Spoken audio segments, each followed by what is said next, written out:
The Hollowell place. That's what the locals called it, with a mixture of pity and morbid curiosity.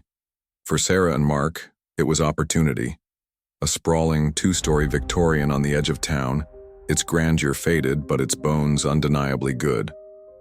The price was a steal, precisely because no one else dared touch it.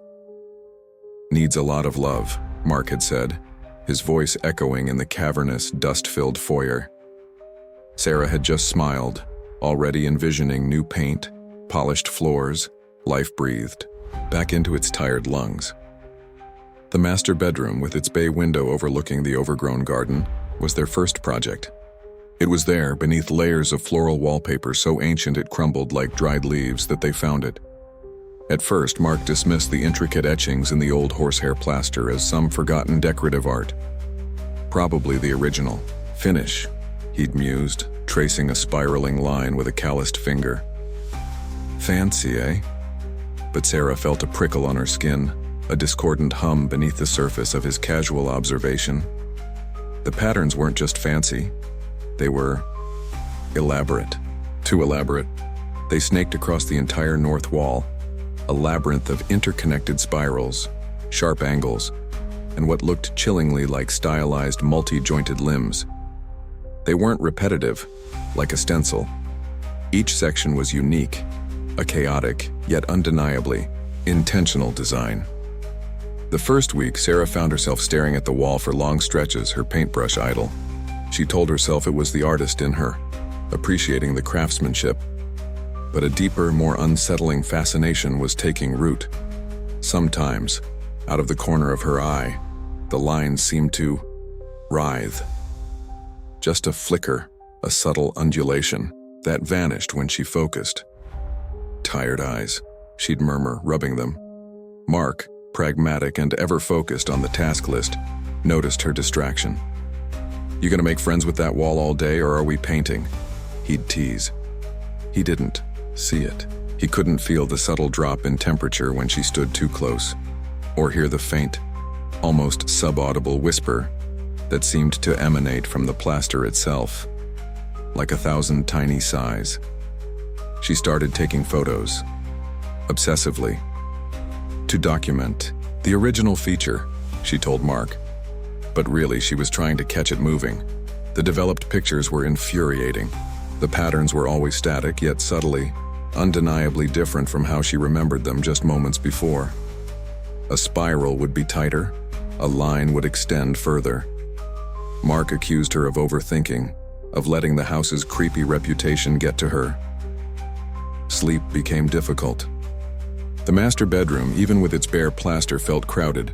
The whispering grew, not in volume, but in insistence. It wasn't a language she could understand, yet it felt like it was trying to communicate, to draw her in. Headaches became her, constant companions, sharp and localized to the spot just behind her eyes whenever she looked at the wall. Driven by a gnawing unease, Sarah visited the local historical society. The librarian, a woman whose spectacles seemed permanently perched on the edge of her nose, paled slightly when Sarah mentioned the Hollowell place. Ah, yes. Poor Elias Thorne lived there last. Before. Elias Thorne, it turned out, had been an eccentric scholar in the late 1800s, obsessed with what he called the cartography of the unseen and thin places between worlds. His journals, brittle and filled with spidery script, spoke of rituals, of warding patterns, and of a wall that breathes. One entry, dated just before his mysterious disappearance, chilled Sarah to the bone. "The lines are complete. They map the passage. It speaks to me now, in the language of the void. It wants to be seen. It wants to spread." Back at the house, the patterns weren't just on the north wall anymore. Faint, spidery tracings appeared in the condensation on the bathroom mirror after a shower. Dust motes on the antique dresser seemed to momentarily arrange themselves into familiar, unsettling glyphs before dispersing. Mark, finally seeing the tangible evidence on the mirror, grew quiet, his skepticism replaced by a dawning, fearful concern. Less for the house, and more for Sarah's sanity. "This isn't healthy, Sarah," he said one evening, his voice tight. We need to cover this wall, plaster over it, get rid of it. But the thought filled Sarah with a profound, inexplicable dread. No, we can't. It's important. That night, she saw it clearly. Lying in bed, feigning sleep, she watched as a single dark line on the wall extended itself by a fraction of an inch, like a searching black root. Then another. The patterns were growing. Desperation warred with a terrifying nascent understanding. The next morning, while Mark was out for supplies, Sarah grabbed a can of primer. Her hands shook as she dipped the roller, her heart hammering. She had to stop it. She had to cover it. The first stroke of white paint hit the plaster. For a moment, nothing. Then the paint began to bubble, to hiss, as if applied to a hot surface. It curdled, peeling back from the dark lines beneath, which now seemed to pulse with a faint, internal luminescence. The whispering in the room rose to a sibilant chorus, and Sarah stumbled back, dropping the roller, a scream caught in her throat. Mark found her hours later, staring at the wall.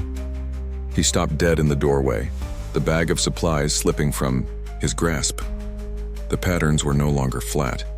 They were raised, three-dimensional, casting tiny, sharp shadows in the dimming afternoon light. They writhed with a slow, deliberate, organic movement, intricate black tendrils creeping visibly across the plaster, onto the floorboards, beginning their ascent up the adjacent walls. The whispering was louder now, clearer, not words, but a symphony of beckoning, promising, hungering sounds that vibrated in Sarah's very bones. Mark reached for her, his face a mask of horror. "Sarah, we have to get out of here." But Sarah didn't move. A strange calm had settled over her. The patterns were beautiful in their terrifying complexity. They were a map, just as Thorne had said. A map to somewhere else. She could almost understand their language now. Mark pulled at her arm, but she was rooted. He looked back at the wall, and a section of the pattern detached itself. A glistening, black tendril reaching out like a curious limb. He screamed then, a raw animal sound, and stumbled backwards, fleeing the room, the house, the all-consuming design. He never knew if Sarah followed. He never looked back. Sometimes, late at night, when the wind rustled the trees just so, he thought he could hear a faint, sibilant whispering, and he would pull the covers tighter, praying it was just the house settling, and not the murmur of the plaster, still spreading, still calling, still waiting. The last he saw of the bedroom, through his terrified, fleeing glance, was Sarah, a still silhouette against the swirling, three-dimensional tapestry of the patterns. A faint, almost serene smile on her face as the living design began to lovingly, irrevocably embrace her.